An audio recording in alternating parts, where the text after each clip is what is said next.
Politikus PDI Perjuangan Doni Tri Istiqomah buka suara soal kasus suap proses pergantian antar waktu DPR RI yang melibatkan Harun Masiku.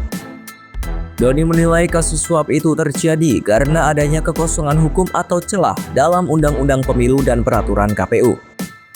Kekosongan hukum itu yakni terkait aturan ketika ada caleg yang meninggal dunia sebelum pencoblosan.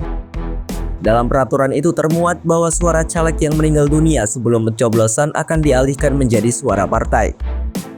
Namun menurut Doni, peraturan itu seharusnya diperlakukan sama dengan aturan terkait caleg yang meninggal sebelum penetapan daftar calon tetap. Sehingga partai tetap berdaulat untuk mengalihkan suara caleg yang meninggal dunia ke caleg pilihan partai.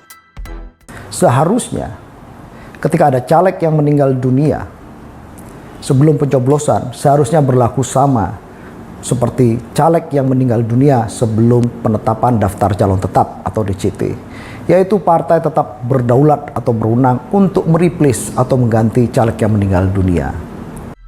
Doni pun menyatakan PDIP telah menguji peraturan tersebut ke Mahkamah Agung dan telah dikabulkan. Namun ketika putusan tersebut dibawa ke sidang pleno KPU, putusan tersebut ditolak dengan alasan adanya perbedaan tafsir.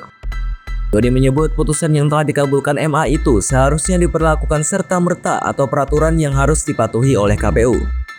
Pihaknya menyayangkan dalam kasus ini akhirnya berujung pada kasus suap. Meski demikian, Doni menyatakan tetap menghormati keputusan KPK terkait penetapannya sebagai tersangka dalam kasus dugaan suap PAW anggota DPR RI yang melibatkan Harun Masiku. Ia juga akan mematuhi dan mendukung penuh proses hukum yang telah berjalan dalam kasus ini. Sebelumnya Doni ditetapkan tersangka dalam kasus dugaan suap kepada Komisioner KPU Wahyu Setiawan. Penetapan Doni dilakukan usai KPK menetapkan Sekjen PDIP Hasto Kristianto sebagai tersangka dalam kasus serupa.